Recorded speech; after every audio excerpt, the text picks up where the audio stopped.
All right, here again, Mark Speaks. Always bring you guys some information whenever I come across something that I think is worthy of sharing. Uh, I want to discuss a little bit of, just kind of look. I've been observing, I talked about internal energy, right? Thermodynamics, the zeroth law of thermodynamics, the first law, second, and third. I've been really just observing and scrutinizing these laws.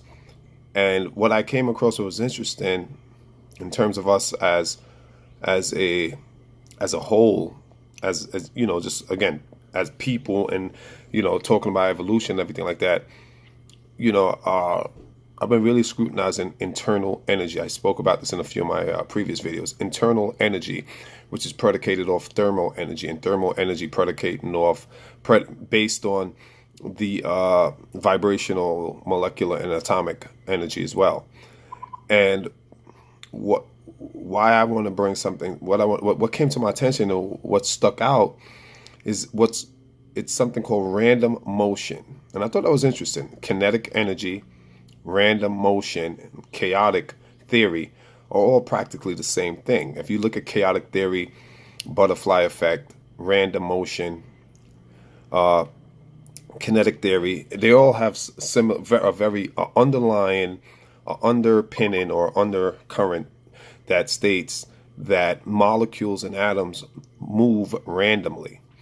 There's a random and spontaneous movement within our molecules on a molecular level and an atomic level.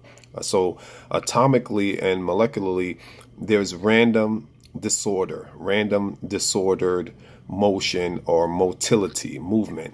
There's also haphazard, chaotic movement within our molecules and our atoms. And the more I studied this, the more I researched this, really sinking my teeth into this and digging deep into this, it started to dawn on me why, if molecules and atoms on a microscopic scale are in constant disorder or in constant spontaneity in terms of movement, haphazard spontaneity, it dawns on me that, okay,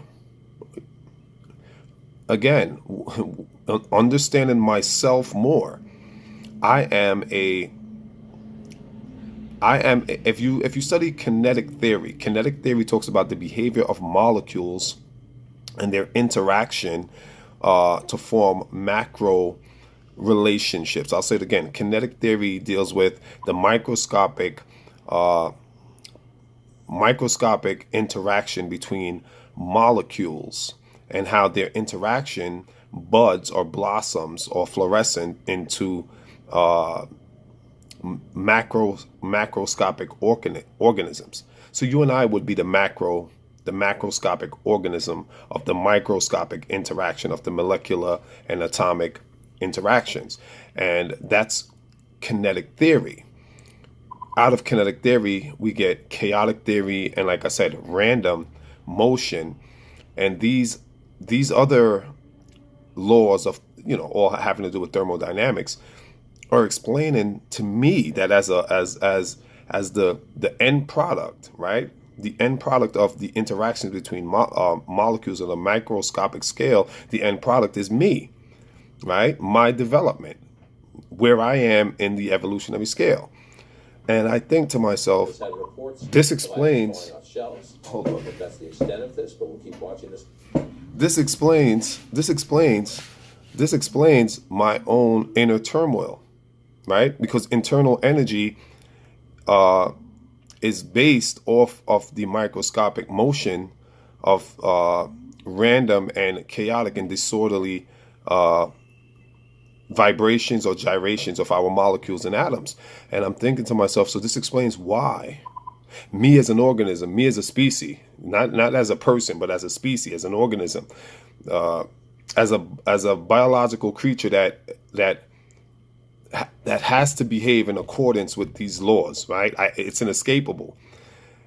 I'm starting to understand my chemical process, my chemical reaction, and why I'm angry at times. Why I might be sad at times, why I might feel depressed at times, why I might feel confused at times, Why I might not know how to make a decision at time? Why I might be hesitant? I mean, this observation is really, really putting things in perspective in terms of self-realization, self-revelations, self-determination, self-observation. Shakespeare said it best, man, know thyself. So I'll bring y'all some more information. I'm a little pensive right now. I know you guys probably can see it in my demeanor. I'm a little pensive right now because this is just, I'm just having some eye-opening moments, and it's just amazing. It's pensive in a good way, though. Very, very amazing information I'm coming across. It just makes me feel, like I said, more self-fulfillment, right? Like I feel like I'm fulfilling my purpose in terms of unraveling, decoding, uncoding, and peeling back the layers to myself, right? Because, again, Shakespeare said it best, man, know thyself. All right, till next time, I'll bring y'all some information later. I'm going to get back to cooking these books.